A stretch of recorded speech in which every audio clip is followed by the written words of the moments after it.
Madanapalle files దగ్ధం కేసులో హైదరాబాద్ లో తనిఖీలు జరుగుతున్నాయి. అయ్యప్ప సొసైటీలో నివాసముంటున్న పెద్దిరెడ్డి వ్యక్తిగత సహాయకుడు శశికాంత్ ఇంట్లో సిఐడి సోదాలు చేస్తున్నారు. తనిఖీల్లో భారీగా ఫైల్స్ లభ్యమైనట్లు సమాచారం. సిఐ రమేష్ ఆధ్వర్యంలో R&R రెసిడెన్సీలో సోదాలు చేస్తున్నారు. పోలీసులు వస్తున్నారన్న సమాచారంతో శశికాంత్ ఎస్కేప్ అయ్యారు. ఇంటికి తాళం వేసి వెళ్లిపోయారు. ఇంటి ఓనర్ మాజీ ఎమ్మెల్యే అనిల్ కుమార్ సమక్షంలో సోదాలు చేశారు.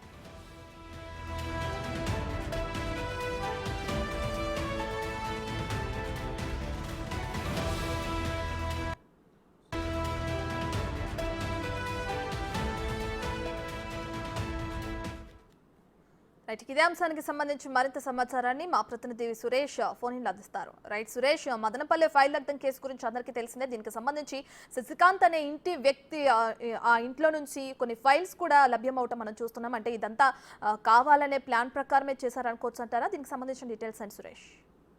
పెద్దిరెడ్డి ప్రధాన అంచనైనటువంటి శశికాంత్ మాదాపూర్ లోనే అయ్యప్ప సొసైటీలో ఒక అపార్ట్మెంట్ లో నివాసం ఉంటున్నాడు. అతనికి సంబంధించిన ఫ్లాట్ లో ఏపీ పోలీసులు నిన్న అర్ధరాత్రే వచ్చి తనిఖీ చేద్దామని వెయిట్ చేయగా అక్కడ నుంచి వెళ్లిపోవడం జరిగింది లాక్ చేసి. అయితే ఆ అపార్ట్మెంట్ ఫ్లాట్ కి సంబంధించిన ఓనర్ మాజీ ఎమ్మెల్యే అనిల్ కుమార్ దిగా గుర్తించారు. అతన్ని పిలిపించి ఈ రోజు తెల్లవారుజామున ఆ డోర్ ని ఓపెన్ చేసి లోపలికి వెళ్లి తనిఖీలు చేశారు. ఆ తనిఖీల్లో భారీగా ప్రభుత్వానికి వివిధ విభాగాలకు చెందిన ఫైల్స్ ని గుర్తించడం జరిగింది. మొత్తం 4 బాక్సులలో ఫైల్స్ ని ఏపీ పోలీసులు తీసుకెళ్లారు. దాదాపు 8 గంటల పాటు ఇంట్లో సోదాలు చేశారు. శశికాంత్ ఎక్కడికి వెళ్ళాడనే దానిపైన కూడా ఆరా తీస్తున్నారు. అతని ఇంట్లో ఈ ఫైల్స్ ఎందుకున్నాయనే దానిపైన కూడా ఏపీ పోలీసులు మొత్తం 10 మంది బృందం రావడం జరిగింది. వారు ఉదయం నుంచి కూడా తనిఖీలు చేసి కొద్దిసేపటి క్రితమే ఇక్కడ మాదాపూర్ నుంచి వెళ్ళిపోవడం జరిగింది. వెళ్ళేటప్పుడు 4 బాక్సులలో భారీగా ఫైల్స్ ని స్వాధీనం చేసుకున్నారు. ఆ ఫైల్స్ అన్ని కూడా మదనపల్లి ఏదైతే ఫైర్ యాక్సిడెంట్ అయిందో అక్కడికి సంబంధించిన ఫైల్సా లేదంటే వేరే డిపార్ట్మెంట్ కి సంబంధించిన ఫైల్స్ ఇక్కడ ఎందుకు ఉన్నాయనే దానిపైన కూడా ఏపీ పోలీసులు ఆరా తీస్తున్నారు. ప్రస్తుతం మాజీ ఎమ్మెల్యే అనిల్ కుమార్ ఆధ్వర్యంలోనే సోదాలు కొనసాగాయి. ఆయన ఉన్న సమయంలోనే సోదాలు చేశారు కాబట్టి ఈ ఫైల్స్ అన్నిటిని కూడా సీజ్ చేసి బాక్సులలో ఏపీకి తీసుకెళ్లడం జరిగింది.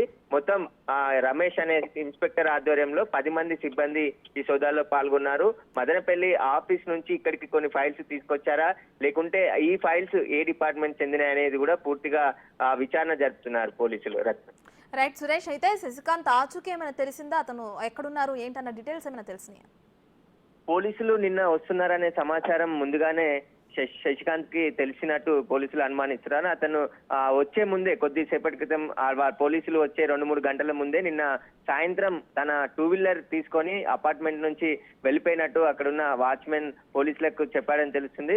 దాంతో పాటు ఆయన ఎక్కడికి వెళ్ళాడనే దానిపైన కూడా ఆరా తీస్తున్నారు. అయితే ప్రస్తుతం శశికాంత్ కి సంబంధించి ఫైల్స్ అన్ని ఇక్కడ ఎందుకు ఉంచాడు, ఈ ఫైల్స్ అన్ని ఏ డిపార్ట్మెంట్ ఇవి, మదనపల్లి ఫైర్ ఇన్సిడెంట్ కి ముందు ఈ ఫైల్స్ తెచ్చి ఇక్కడ పెట్టాడా లేకుంటే అవి ఏ డిపార్ట్మెంట్ సంబంధించివి అనేది దానిపైన కూడా పోలీసులు ఆరా తీస్తున్నారు. శశికాంత్ కి సంబంధించి ముఖ్యమైన సమాచారంతోనే పోలీసులు ఈ రోజు సోదాలు నిర్వహించడం జరిగింది. ఆ సోదాల్లో కూడా భారీగా ఫైల్స్ పట్టుబడ్డాయి కాబట్టి ఈ ఫైల్స్ అన్నిటిపైన కూడా పోలీసులు ప్రస్తుతానికి విచారణ చేస్తున్నారు. ఇక్కడ సీజ్ చేసి ఫైల్స్ అన్నిటిని కూడా ఏపీకి తీసుకెళ్లడం జరిగింది పోలీసులు. Right, thank you Suresh.